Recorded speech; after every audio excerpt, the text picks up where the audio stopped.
So Danielle, how does it feel to start off camp with a win for Team Red? You know, I'm really happy with the victory tonight. The players work on what we asked them to do. We've been going through practice for the last 2 days, and we saw that they were working at the details that we worked on. And I think as a coach, when you see the players working at what you ask them to do, that's what you want.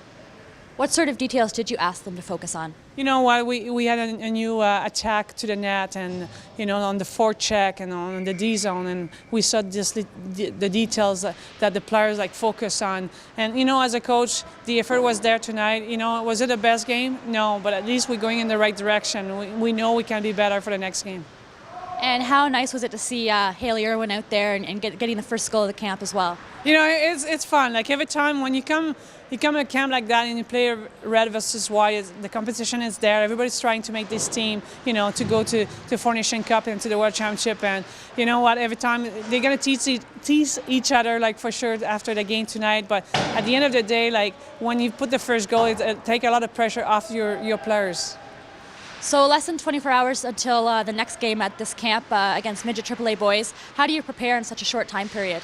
You know what? We have to make sure that the players do a good cool down and make sure they drink a lot. But these players are in great shape, and that's why they're here this week. We have 40 players in Canada fighting for a spot on the national team, and you know what? For us, 24 hours is enough time, to turn around to make sure they're ready for tomorrow night. Thank you very much, Danielle. You're welcome. So Hayley, how does it feel to be back on the ice after being off the ice for last year's World Championship after an injury? It feels really good, especially to be back in the dressing room in that atmosphere with everyone. And obviously the first game, it's a little nervous, a little shaky, but it feels great to be back. Well, you managed to open up the camp with the first goal for Team Red and for the entire camp. How did that goal come together on the ice? We just drove the net. Our line mate there, our young one, who they say is my twin, just drove the puck and put it on net, and Hefford also went to the net, and rebounds was just there, and just a little tap in. So, how do you think Team Red clicked tonight on the ice overall? I think we had a really great effort, and we came out with a lot of fire, which is exciting to see. I think there's just little things that obviously we're going to get better at as the camp goes on, but I think we were just excited to get out there, and it was fun to play. So another game against midget AAA boys in less than 24 hours. How do you get ready for that in such a short time period? Sleep. Obviously, we're going to have a good cool down tonight, hydrate, get a good meal, sleep. We'll skate again tomorrow morning and rest up again and just refocus and look at it as a whole new game and just go from there. And what dressing room messages did you receive tonight? Just that we had a really great effort and that we tried some things that they had implemented in practice, which was great to see. And just that, we're going to improve as camp goes on, and they like that we came out with a lot of fire. So, thanks very much, Hayley. Thank you. A close loss tonight, Lisa. How do you think White did overall? Overall, I'd say we're 50-50 because we're a little bit soft on our start, but good finish in the second half of the game. So the momentum for us is heading in the right direction, but we certainly have to feel responsible for the slow start we had. I thought Red came out of the gates really quickly, and we were definitely not the better team in the first half of that game. Positive is we were probably the better team in the second half of the game. We just have to find ways to make sure we get the puck in the back of the net and the chances that we did have, but overall, good and bad. What could White have done differently to come out stronger in the first then? Well, I think that's just a matter of being focused and ready for the drop of the puck. Game plan wise, we had a few things that I thought that we didn't execute well in the first period. So, I think that again comes down to focus and knowing what we want to do right away and having that energy at the drop of the puck. So we found our legs as the game went on, and now we have to make sure that we're ready to play 60 minutes tomorrow. As you said, another game tomorrow. How do you prepare for that? Well, I think the focus is going to be on us and how we're playing and less about who we're going to play with the Red Deer team. So, again, our focus will be on making sure we have a good game plan, addressing the issues that weren't great tonight and making sure we're reinforcing the moments that were good.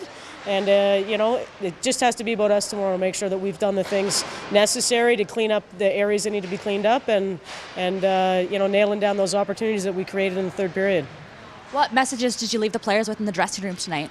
I think the biggest message is taking responsibility for the way we played, both the third period, which was great. I mean, we had a lot of shots and a lot of chances, and then also taking responsibility for the way we started. So, it basically said, you can pat yourselves on the back in one area and kick yourselves in the butt in the other in terms of how we started. But, again, we finished well, and I guess that's a silver lining, but I know no one in the dressing room is happy anytime we don't come out with a W.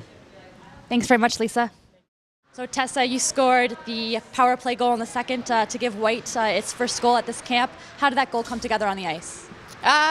They took 2 penalties. We were on a 5-on-3, and we won the draw. We kind of settled things down, and I believe it was Ambrose that gave me a nice pass back, and I saw Carol went down, but she wasn't really in the lanes, so I decided to get it on net and hope for the best, and it went off the post and went in. I thought we showed a lot of character. Coming out of that second period, we had a slow start, and for such a young group to bounce back like that and to come out guns a-blazing was great to see. What changed from the first to the second period to have that fast start in the second? I want to say that this isn't an excuse by any means, but Team White is a pretty young team, and we're playing against a pretty stacked and well-experienced red team, and I think just to get the jitters out and get our legs underneath us in the first period was good, but we knew what we had to do in the second period. We talked about it, and we went out on the ice with confidence and knew that we had what we needed to win right there in the dressing room, and we went out and gave it our best. Unfortunately, we fell short, but at the last 2 periods, we outshot them. I think it was 23-10. So, yeah, we lost, but we're walking out with our heads high after this.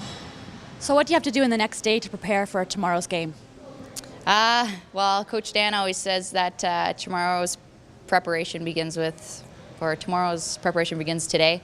So we're going to get a great cool down in, make sure we take care of our bodies, get a lot of food in us, get some rest, and figure out what we have to do a little bit better tomorrow, go over some video, and hopefully execute. And what messages were talked about in the dressing room tonight? Just basically have confidence in ourselves. We know what we have to do. It's just a matter of taking care of the little things, and that's what wins you big games, and sometimes that's what costs you big games. So we all know what we have to do out there. It's just a matter of getting it done and making it habit, so not having to think, just a matter of doing.